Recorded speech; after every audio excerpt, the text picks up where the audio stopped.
안녕하세요. 오늘도 사연 살롱을 찾아주셔서 감사합니다.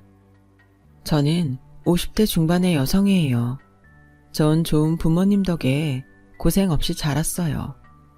제가 어릴 때 대기업에 다니셨던 아버지는 임원으로 올라갈 시기에 퇴직을 하시고 회사를 세우셨어요.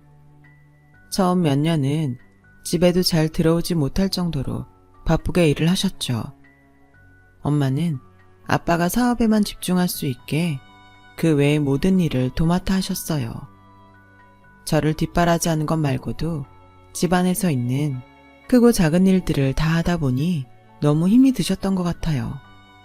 아빠 사업이 자리를 잡고 얼마 안 돼서 엄마는 병으로 쓰러지셨고 결국 다시 일어나지 못하고 세상을 떠나셨어요. 이제 정말 호강시켜줄 일만 남았는데 이렇게 가버리면 어떡해. 그동안 고생만 시켜서 정말 미안해. 아빠는 엄마 무덤 앞에서 한참을 울었어요.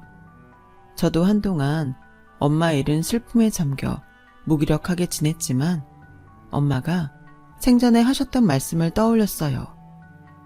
소희야, 공부 열심히 하고 네가 원하는 거 하면서 살아. 그게 제일 행복한 거야. 알았지? 저는 다시 기운을 내서 일상으로 돌아왔어요.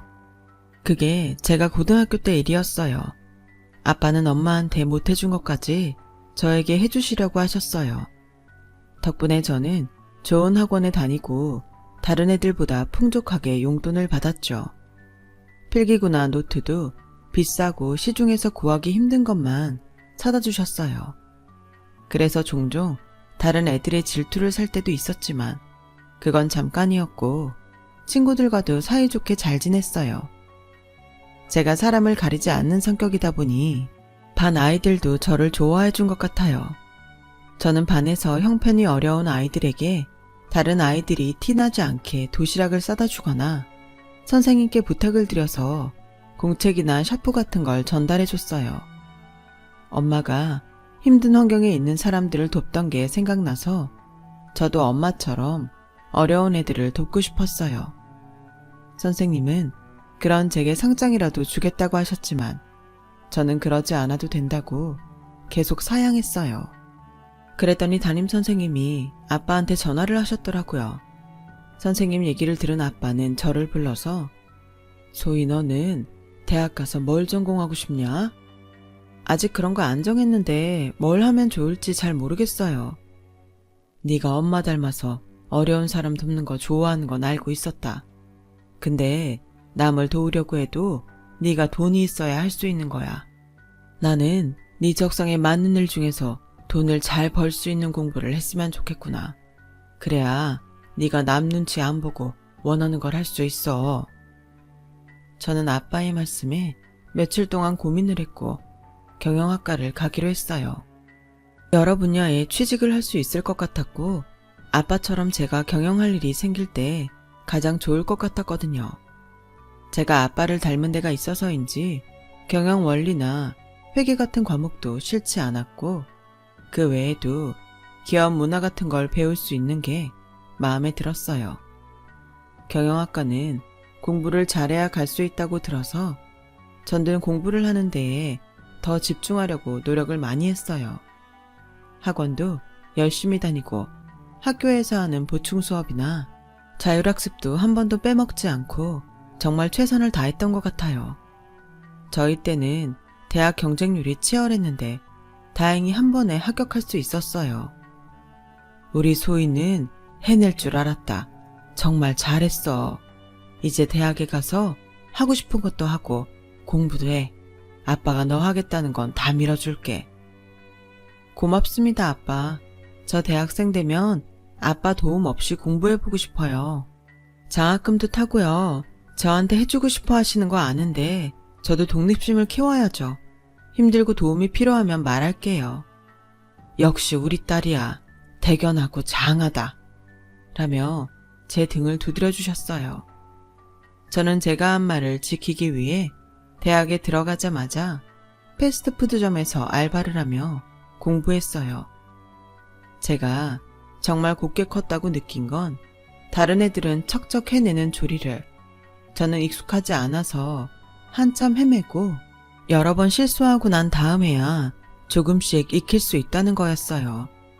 매장 정리나 손님들이 가고 난 후 쓰레기통 주변을 정리하는 것도 너무 서툴러서 다른 알바생들이 보다 못해 도와주곤 했어요. 그래도 저한테 싫은 소리 한마디 하는 친구들이 없었고 다들 제가 잘할 수 있게 계속 가르쳐주고 조언해줬어요. 네가 요령 안 피우고 못한다고 빼지 않고 어떻게든 잘해보려고 노력하니까 도와주고 싶은 거야 라며 같이 일하는 동갑내기 알바생이 그러더라고요. 저는 그렇게 여러 사람 도움으로 첫 한 달을 보냈어요. 월급을 받았을 때의 뿌듯함은 이루 말할 수가 없더군요. 비록 적은 돈이었지만 태어나서 처음 제 손으로 벌어봤다는 게 감격스러웠죠. 한편으로는 생각보다 너무 액수가 적어서 힘들게 일하고 이렇게밖에 못 버는 사람들이 많은 것 같아서 마음이 안 좋았어요. 아빠는 항상 직원들 복지를 잘 챙기셨고 중소기업이라고 연봉을 박하게 주시지도 않았어요. 제가 일을 하고 보니 그런 아빠가 대단하시다는 걸 알게 됐죠. 한편으로는 자랑스럽기도 했고요. 저도 그런 아빠를 닮고 좋은 경영인이 되기 위해 많이 배워야겠다고 다짐했어요. 대학 내내 저는 공부하랴 알바하랴 하루하루 바쁘게 보냈어요. 격주로 복지기관을 찾아서 봉사도 했고요. 같은 과 친구들이 미팅하러 나가자고 하는 것도 거절했고 서울 근교로 놀러가서 1박을 하자고 해도 가본 적이 없었어요. 야, 강소희, 너 별명이 우리과 수도승인 건 아냐? 좀 노는 자리에도 어울리고 해야 좋은 인맥도 생기는 거야. 그런 데서 친해지는 게 얼마나 중요한 건데. 나도 아는데 아직은 학교 밖에서 해보고 싶은 일이 많아서 시간이 안 돼. 학교 다닐 때 아니면 그런 것도 마음 편히 못 하잖아. 충고 고마워.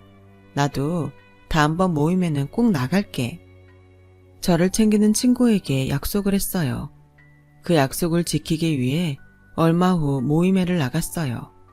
다들 술 마시고 떠들고 즐거워하는데 어느 선배가 자꾸 저한테 말을 걸었어요. 저희 과는 아니었는데 저희 전공 수업을 들었다고 하더라고요. 저를 제대로 본 적도 없는데 너무 친한 척을 해서 좀 부담스럽더군요. 적당한 선에서 상대를 해주고 그날 자리를 마무리했어요. 그리고 학교 다니는 동안 그 선배를 가까이 할 기회는 없었어요.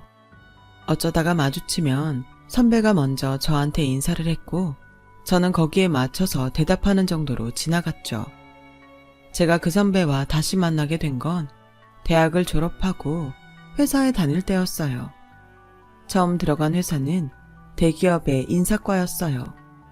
제가 직원들 관리나 안전관리, 사내 복지 같은 거에 관심이 많았거든요.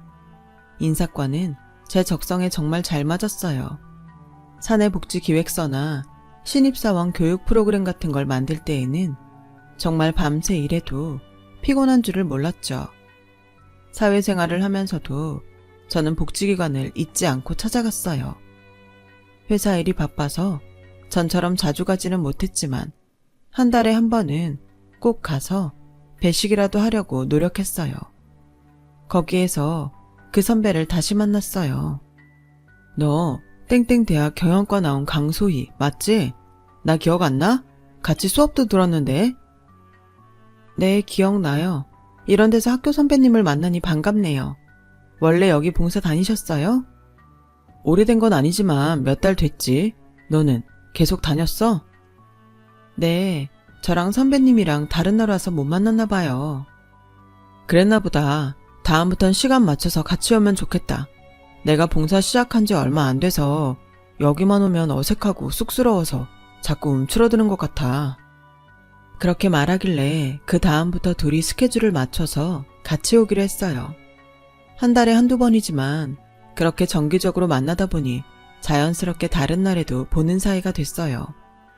처음에는 선배가 너무 친하게 굴고 나에 대해 뭐든 잘하는 척 하는 것 같아 그런 게 부담스럽고 마음이 불편했는데 자꾸 보니까 다른 사람들한테도 부침성 있고 사교적이어서 원래 성격이 그런가 보다 하게 됐어요. 봉사하는 곳에 다리가 불편한데도 꾸준히 밥차를 지원하시는 아주머니가 계셨는데요. 그분이 움직일 때 힘들어하니까 선배가 직접 업어서 차에다 모셔다 드린 적도 있었어요. 아우, 나이도 젊은 양반이 싹싹하네. 고마워요. 별 말씀을요. 건강하고 힘있을 때 이런 거라도 해야죠.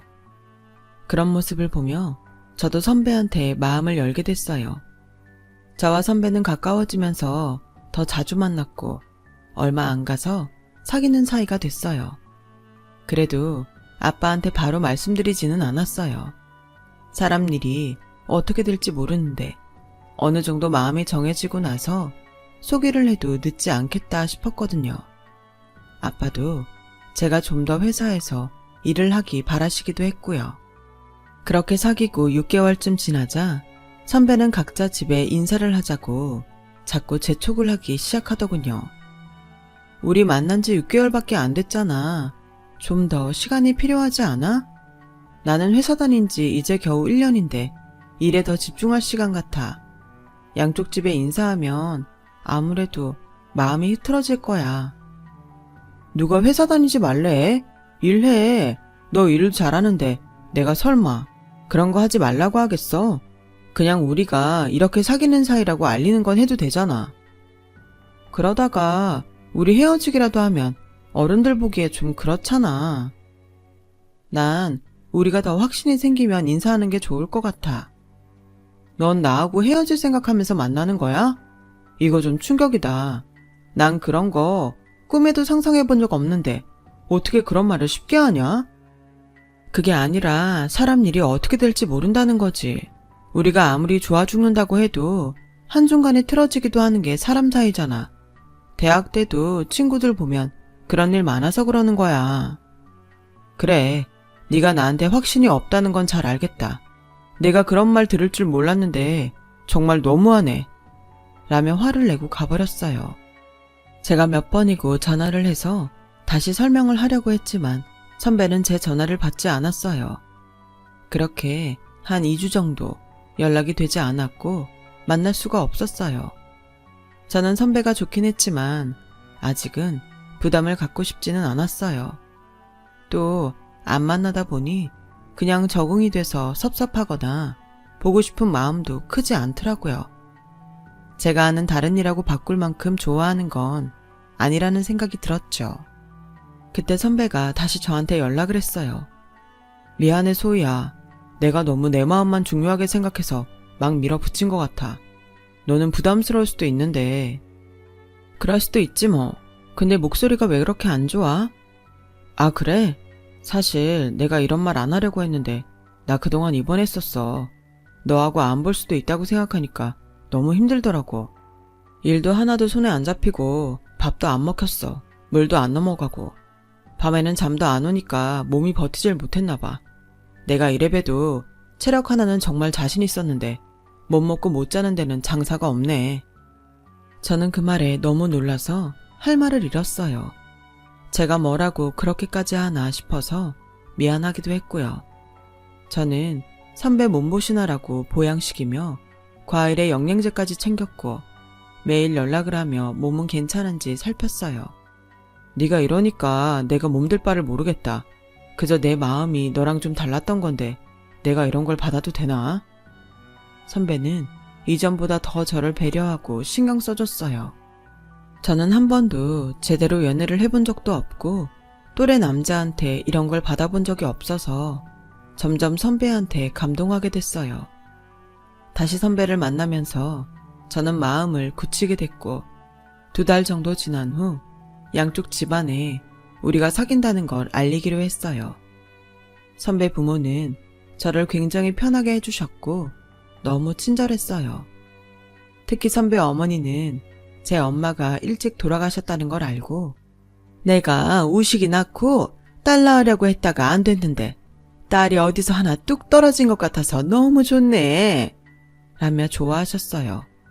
하지만 아빠는 예상보다 반응이 덤덤하셨어요. 제가 일을 더 하길 바라셨기 때문에 그러시는 것 같았어요. 저한테 너무 이 사람이다 정하지 말고 다른 가능성도 열어두라고 하시더라고요.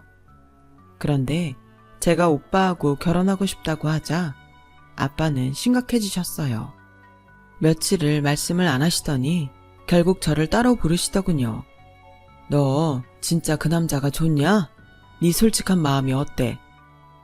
그것보다는 나한테 너무 잘해주고 배려도 많이 하니까 마음이 쓰여. 친구들이 그러는데 그렇게 좋아해주는 사람 만나기 힘들다고도 하고. 그럼 일단 약혼부터 해라. 그거 못하겠다고 하면 난 찬성 못한다. 요즘 약혼 같은 거 잘 안 하던데? 내 친구들도 그냥 반지만 받기도 하고 바로 결혼하는 애들이 더 많아. 그 사람하고 결혼하는 게 아니어도 난 너 결혼할 때는 하나하나 절차 다 밟아서 제대로 시키고 싶었어.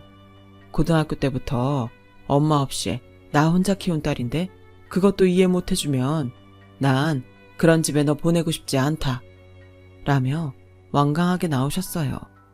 선배는 그런 아빠를 이해한다며 괜찮다고 하더군요. 아버님 마음 하나 헤아려드리지 못하면 자식도 아니지. 나도 나중에 딸이 생기면 그럴 것 같아. 좋게 생각해줘서 고마워. 선배 부모님한테도 죄송하다고 말씀드려줘. 저는 선배가 이해해주는 만큼 더 잘해야겠다고 생각했어요. 저희는 간소하게 가족끼리 식사하고 집안에 어려움이 생길 때 아빠 대신 저를 지켜준다는 서약서에 사인을 하는 걸로 약혼식을 대신했어요. 그리고 나서부터 선배는 아빠를 아버님 하며 더 따르더라고요. 회사에 무슨 일이 어려운지 물어보기도 하고 도와드릴 건 없냐고 하기도 했죠. 그때마다 아빠는 마음 쓰지 않아도 된다며 선배 일을 더 잘하라고만 하셨어요. 그게 제가 볼 때는 아빠가 일부러 말을 아끼고 선을 긋는 걸로 보였어요. 솔직히 나는 그 친구 잘 모르겠다. 내가 많이 본 건 아니지 않냐. 원래 회사 일이라는 거 남한테 그렇게 쉽게 말하는 것도 아니야.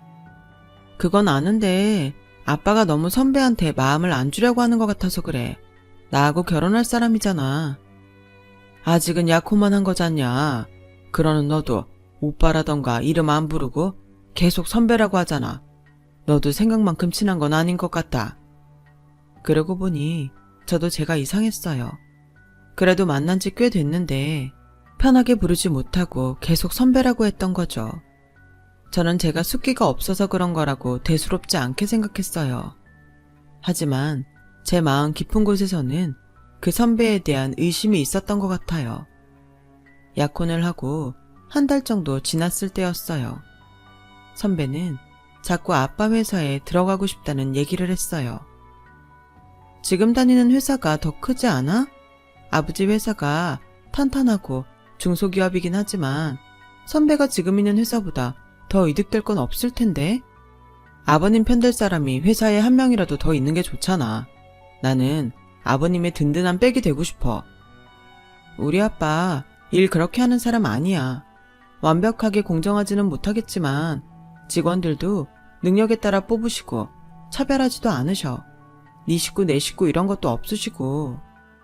그런 게 노조 문제 하나만 터져도 아무 소용 없다고. 회사원 중에 아버지 핏줄이 한 명이라도 더 있어야 직원들도 함부로 하지 못해. 너도 회사 다니면서 그런 것도 몰라? 자기를 당당히 아빠 핏줄이라고 하는 게 좀 거슬렸지만 워낙 사교성이 좋으니까 그렇게 표현했으려니 했어요. 그런데 선배는 점점 아빠 회사에 대해 집착하는 것 같았어요. 어디서 알아왔는지 재무구조에 대해서도 얘기하고 직장 내에 어떤 문제가 있는지 만날 때마다 말하면서 불편하게 하더라고요. 그런 거 아빠가 다 알아서 잘하고 계셔. 나도 아빠한테 뭐라고 안 하는데 선배가 왜 자꾸 문제가 있다는 둥 개혁을 해야 된다는 둥 그런 말을 해. 내가 남이야? 나 사위야. 아버님 회사가 잘 되길 바라는 건데 넌 왜 그런 말도 못하게 해? 너도 아버님한테 조언할 건 해. 그게 도리야. 내가 아직 그럴 수준이 아니야. 아직은 아빠한테 충고를 받아야 될 때지. 라며 말을 끊고 지나갔는데 얼마 후 선배 어머니가 저를 부르셨어요.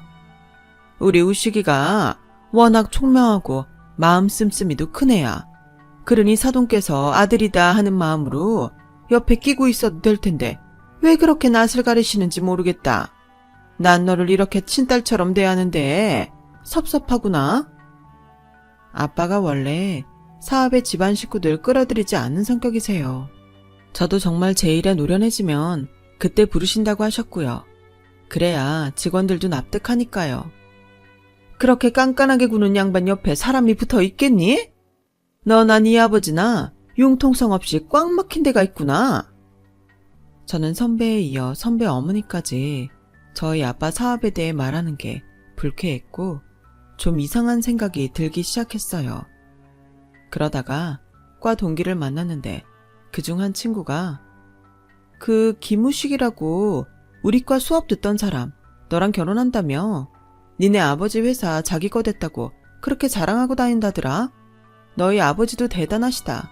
사위한테 회사 물려줄 생각을 하시고. 너 그 얘기 어디서 들었어? 너한테 직접 얘기한 사람 있으면 나 좀 알려줘. 저는 선배가 자기네 과 졸업생 모임이나 동호회에서 자기가 우리 아버지 회사 후계자라고 얘기하고 다닌다는 걸 알게 됐어요. 어쩌면 아빠는 선배의 그런 면을 눈치채시고 벽을 친 것 같다는 마음이 들었어요. 선배는 점점 노골적으로 아빠 회사가 자기 것인 듯 거들먹거렸어요. 제가 파혼을 해야겠다고 생각할 무렵 아빠한테 사고가 생겼어요. 아빠는 미국 출장을 갔다가 교통사고가 났어요. 의식에 없는 상태가 되신 거예요. 제가 아빠 회사 직원들과 연락을 하고 미국에 직접 알아보기도 하면서 한국에 모셔올 예상도 하고 아빠 계시는 병원도 다녀왔는데 선배는 손톱만큼도 도와줄 생각을 안 하더군요. 그러더니 열흘쯤 지나자 느닷없이 아빠 회사에 나타나서 자기가 사위니까 아빠 대리를 하겠다는 거였어요. 누가 그런 걸 선배한테 맡겼다고 그래? 여기에 이사님도 계시고 부사장님도 계셔. 너야말로 까불지 좀 마. 약혼할 때 내 서약서 못 봤어? 아버님한테 무슨 일 생기면 내가 대신 보호자 된다는 거 너도 사인했잖아. 저는 그제야 선배의 시커먼 속을 완전히 알아차렸어요. 그동안 설마 했던 게 눈앞에 드러난 거죠. 선배뿐이 아니라 선배 어머니까지 저희 집에 오셔서 안방을 차지하고 주인 행세를 했어요. 이러지 마세요. 좋게 말씀드릴 때 가주세요. 안 그러면 경찰 부를 거예요. 너 이제 네 부모 없다. 우리 우식이랑 약혼이라도 했으니까 이렇게 가족이라도 생긴 거지. 네가 지금 어떤 상황에 처했는지 알고나 그런 소리 해. 아빠 아직 돌아가시지도 않았어요. 선배랑 어머니 아니어도 저 혼자 아니고요. 너 아버지도 외동아들이었고 엄마 쪽하고는 연락 안 한 지 오래됐다며. 그런데 누가 널 가족처럼 챙겨주겠니? 너도 이젠 날 친엄마다 그렇게 받아들이면 돼. 이 사람들은 저희 집을 철저히도 조사했던 거였어요.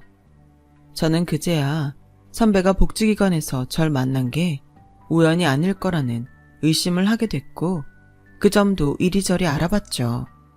그랬더니 정말 저에 대해 과 동기들한테 꼬치꼬치 물어봤고 저희 집에 대해 흥신소에 의뢰해서 싹 다 조사까지 했다는 걸 알게 됐어요.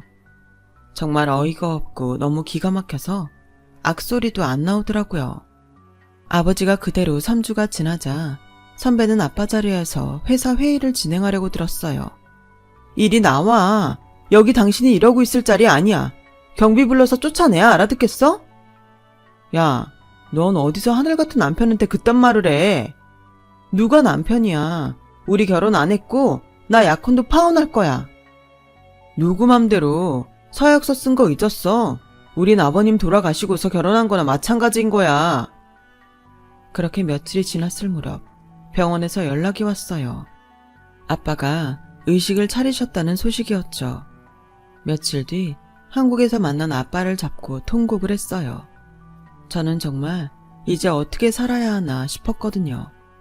아빠는 그런 저를 다독이시더니 그 선배를 만나자고 하시더군요. 자기 자리인 것 마냥 회사에서 떡하니 한 자리 차지하고 있던 선배에게 그 서약서 공증 안 받은 거야. 다시 가서 잘 봐봐. 내가 공증을 함부로 할 것 같나? 어디 그런 싸구려 종이 하나 갖고 내 딸한테 함부로 해! 라며 바로 경비들을 부르셨어요. 알고 보니 아빠도 선배가 자꾸 회사 일을 건드리자 그 집을 뒷조사 하셨더라고요. 그리고 저한테 의도적으로 접근했다는 걸 아시고 출장을 가셔서 이번 일을 꾸미셨던 거였어요. 아버님, 제가 실수했습니다. 죄송해요. 잘못했어요. 내가 왜 네 아버지야? 사기죄로 콩밥 먹기 싫으면 당장 내 눈앞에서 꺼져! 라고 호통을 치셨고 선배는 경비들한테 양쪽 팔을 잡혀서 질질 끌려나갔어요. 집에서도 선배 어머니는 아빠가 보낸 사람들한테 쫓겨났고요. 얘 소희야, 내가 너한테 정말 잘했잖니. 그거 생각해서 아버지가 우리 고소하겠다고 하신 거 그것만이라도 취소해 줄 수 없을까?